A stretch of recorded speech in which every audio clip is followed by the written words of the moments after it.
Thank you very much. And I see we have fewer people because of the virus problem. And we appreciate you being here. And this is getting to be more and more social distancing, and that's fine. So it should be. And it's too bad. We extend our best wishes to the person affected. And we feel sure that he or she will be better very soon. And thank you for being here. America continues to mobilize every segment of our society to turn the tide in the battle against the virus. I want Americans to know that we will get through this challenge. The hardship will end. It will end soon. Normal life will return, and our economy will rebound very, very strongly. But right now, in the midst of this great national trial, Americans must remain united in purpose and focused on victory. To every single American, please know that the sacrifice you're making at this time is saving lives, many, many lives. It's very important that we totally protect our Asian American community in the United States and all around the world. They're amazing people, and the spreading of the virus is not their fault in any way, shape, or form.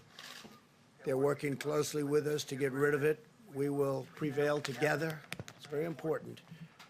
From the beginning, we have been working closely with our nation's best scientists and medical professionals, and we will continue to do so until we have defeated the virus. Our public health experts, who are terrific, are studying the variation in the disease across the country, and we will be using data to recommend new protocols to allow local economies to cautiously resume their activity at the appropriate time. We also have a large team working on what the next steps will be once the medical community gives a region the okay, meaning the okay to get going, to get back. Let's go to work. Our country wasn't built to be shut down. This is not a country that was built for this. It was not built to be shut down. My administration continues to work with Democrats and Republicans to reach an agreement on an urgent relief bill for the millions of American workers and small businesses and large businesses that were badly affected by the medical difficulty that we've had. If you had a viable business in January, we are committed to ensuring the same is true in the coming weeks. In fact, we want to make it even better than it was before, and we're doing things to help in that regard. America will again and soon be open for business, very soon, a lot sooner than 3 or 4 months that somebody was suggesting, a lot sooner. We cannot let the cure be worse than the problem itself. We're not going to let the cure be worse than the problem.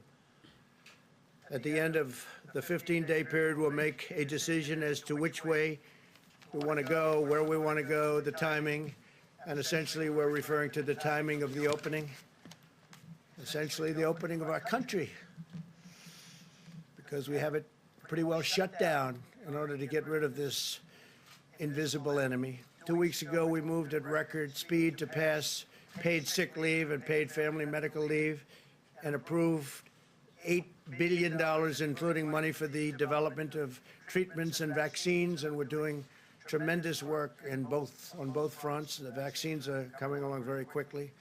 Now Congress must demonstrate the same bipartisanship again and join together to pass the Senate bill as written and avoid playing any more partisan games. They have to get together and just stop with the partisan politics. And I think that's happening. I got a call a little while ago. I guess they're getting closer. It should go quickly. And it must go quickly. It's not really a choice. They don't have a choice. They have to make a deal. This should not be a time for political agendas, but rather one for focusing solely and squarely on the needs of the American people. We are going to save American workers. The President wanted us to make it clear that the federal government will do whatever it takes to support an effort that is locally executed, state managed, and federally supported.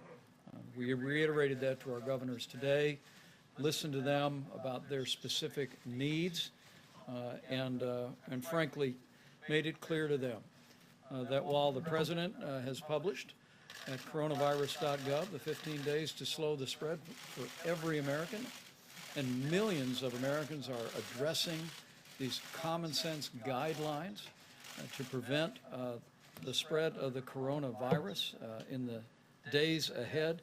We made it clear to the governors that this president and this administration fully supports decisions that governors are making in communities and states that are particularly impacted by the spread of the coronavirus, and we are grateful for their efforts.